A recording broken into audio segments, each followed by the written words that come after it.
तो एपिसोड की शुरुआत में हमें दिखाया जाता है कि मिस्टर फाइव अपने हाथों में कुछ तो लेकर के ईगाराम के ऊपर फायर करने वाला होता है। और तभी ईगाराम बोलता है कि प्रिंसेस वीवी आप यहाँ से भाग जाइए।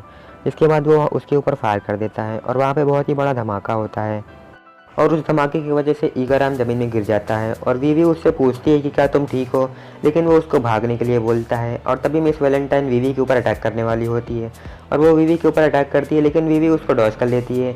लेकिन वीवी के बालों पर अटैक हो जाता है और जिससे कि उसके बाल बांधने वाले जो होते हैं वो टूट जाते हैं और उसके बाल खुल जाते हैं। और उसके बाद वीवी भी मिस वैलेंटाइन के ऊपर अटैक करती है और मिस वैलेंटाइन मिस्टर फाइव के पास जाके खड़ी हो जाती है और वीवी उनसे बोलती है कि तुम लोग तो बहुत ही बड़े मॉन्स्टर्स हो। और तभी मिस्टर नाइन बोलता है कि क्या तुम प्रिंसेस हो मिस वेडनेसडे, और जिस पे वो बोलती है कि हाँ मैं प्रिंसेस हूँ।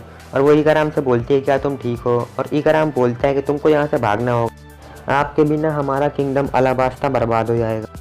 और उसके बाद मिस्टर फाइव अपने नाक में उंगली डालते हुए बोलता है कि क्या तुम्हें लगता है कि तुम मुझसे बच पाओगी। और तभी मिस्टर नाइन उठता है और बोलता है कि मुझे नहीं पता यहाँ पे क्या हो रहा है, लेकिन मैं तुम्हें ज़रूर बचाऊंगा मिस वेडनेसडे। और वो मिस्टर फाइव के ऊपर अटैक करने वाला होता है और तभी मिस्टर फाइव अपने नाक से एक सामान निकाल लेता है और मिस्टर नाइन उसके ऊपर अटैक कर रहा होता है। और मिस्टर फाइव अपने नाक के निकाले हुए सामान को अपना एम कर लेता है और वो मिस्टर फाइव के ऊपर एक कैनन फायर करता है और जिससे कि बहुत ही बड़ा धमाका होता है और वो मिस्टर नाइन उड़ के जाता है, पानी में गिर जाता है और वीवी उसको देख रही होती है।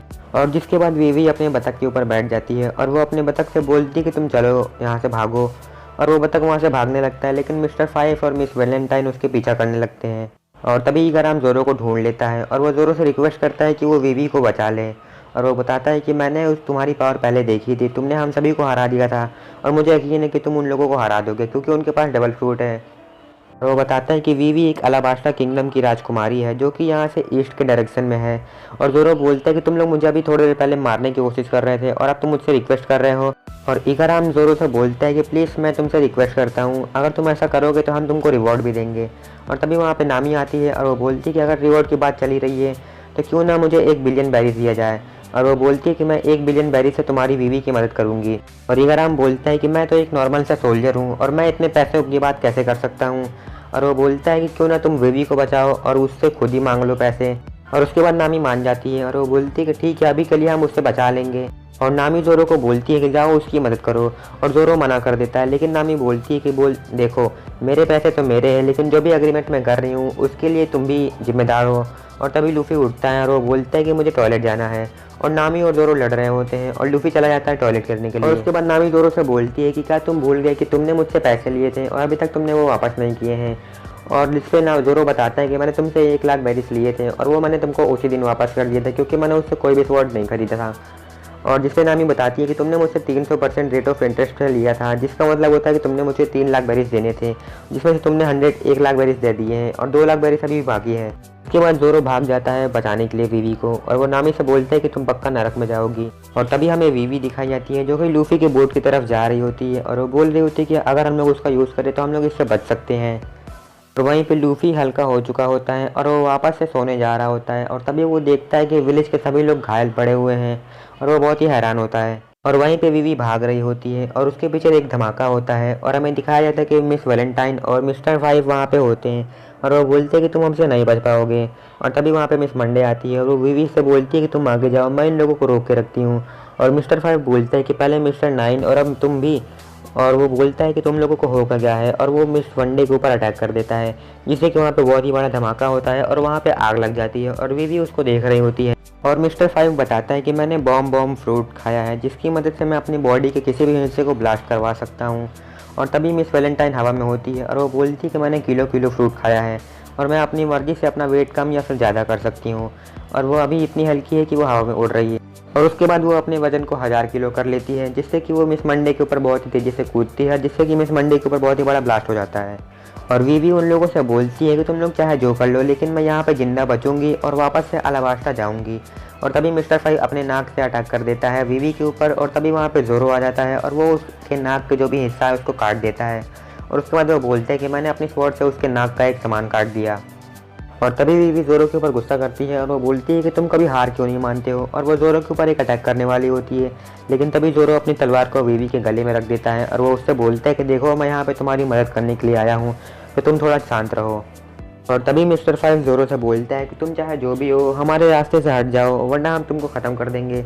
लेकिन तभी वहाँ पे लूफ़ी आ जाता है और वो ज़ोरो को तेज़ी से चिल्ला के बोलता है ज़ोरो। और ज़ोरो लूफ़ी से बोलता है कि तुम्हारा यहाँ पे आने के लिए शुक्रिया, लेकिन मुझे तुम्हारी मदद नहीं चाहिए लूफ़ी। लेकिन लूफ़ी बोलता है कि मैं तुम्हें आज मार डालूंगा। और ज़ोरो ये सुन के हैरान हो जाता है और वो बोलता है कि तुमने ये क्या बोला। और उसके बाद लूफ़ी ज़ोरो से बोलता है कि तुमने जो भी किया है आज तुमको उसकी सज़ा मिल के रहेगी।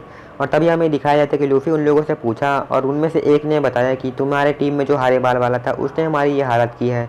और लूफ़ी बोलता है कि उस टाउन में जितने भी लोग थे उन सभी ने हमारा स्वागत किया और हमें बहुत ही टेस्टी खाना खिलाया और तुमने उसका ये सिला दिया, आज तो मैं तुम्हें नहीं छोड़ूंगा। और ज़ोरो लूफ़ी को बोलता है कि तुम मेरी बात सुनो, वो सभी लोग असल में बाउंटी हंटर है। लेकिन लूफ़ी उसकी बात नहीं सुनता है और वो उसके ऊपर एक अटैक कर देता है जो कि मिस हो जाता है। और ज़ोरो देखता है कि तुमने इतना पावरफुल अटैक क्यों किया, क्या तुम मुझे मारना चाहते हो।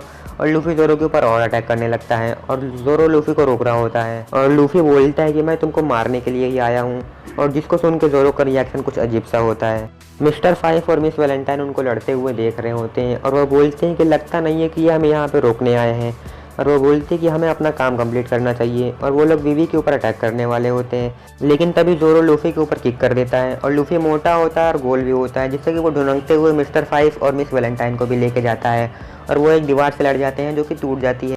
और उसके बाद मिस्टर फाइव उठता है और वो बोलते हैं कि अगर ये लोग एक दूसरे को इतनी बुरी तरीके से ही मारना चाहते हैं तो क्यों ना हम लोग इनका काम आसान कर दें और हम ही इनको मार दें। और लूफ़ी मिस्टर फाइव को देख रहा होता है और वो उसके ऊपर बहुत ही गुस्सा हो रहा होता है। और तभी वहाँ पे बहुत ही बड़ा धमाका होता है और मिस वैलेंटाइन हवा में होती है और वो ज़ोरो को बोलती है कि आज तो मैं तुमको नहीं छोड़ूंगी। और वो अपना वेट बढ़ा रही होती है और ज़ोरो के ऊपर अटैक करने वाली होती है। वहीं दूसरी तरफ मिस्टर फाइव हार चुका होता है और लूफ़ी उसको घसीट के लेके आ रहा होता है और वो बोलता है कि तुमसे लड़ने के बाद तो मेरी बहुत ही अच्छी एक्सरसाइज हुई और मेरा पूरा खाना हजम हो गया। और वीवी लूफ़ी को देखती है और वो बोलती है कि उसने उसको इतनी आसानी से कैसे हरा दिया। और लूफ़ी वहाँ से निकलने के बाद बोलता है ज़ोरो से कि अब मैं तुमसे अच्छे से फाइट कर सकूंगा। और ज़ोरो लूफ़ी से बोलते हैं कि तुम मेरी बात सुनो, वो सभी हमारे एनिमीज़ हैं और वो बाउंटी हंटर थे। और वहीं पे मिस वैलेंटाइन बोलती है कि मुझको इग्नोर मत करो और वो ज़ोरो के ऊपर अटैक करने वाली होती है। और लूफ़ी चिल्ला के बोलता है कि एनिमीज़ हमको अपना खाना नहीं देंगे। और मिस वैलेंटाइन ज़ोरो के ऊपर अटैक करती है, वो भी 1000 किलोग्राम के वेट से साथ।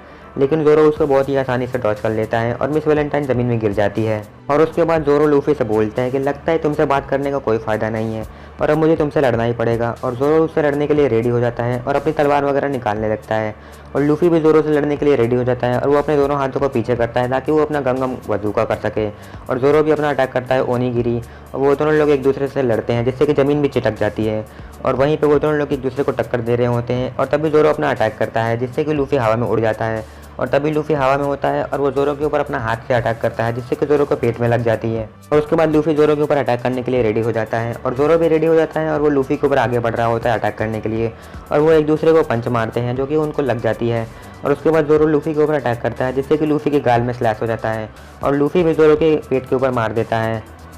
और वहीं पे मिस्टर फाइव और मिस वैलेंटाइन देख रहे होते हैं और वो बोलते हैं कि इनकी हिम्मत कैसे हुई हमें हराने की। और वो लोग बोल रहे होते हैं कि चलो इनके ऊपर दोबारा अटैक करें और वो उनकी तरफ आगे बढ़ रहे होते हैं। तभी लूफ़ी और ज़ोरो उनको देख लेते हैं और बोलते हैं कि हमें परेशान मत करो और उनको एक ही एक अटैक में उनको हरा देते हैं वो लोग। और हमारा एपिसोड यहीं पे ख़त्म हो जाता है।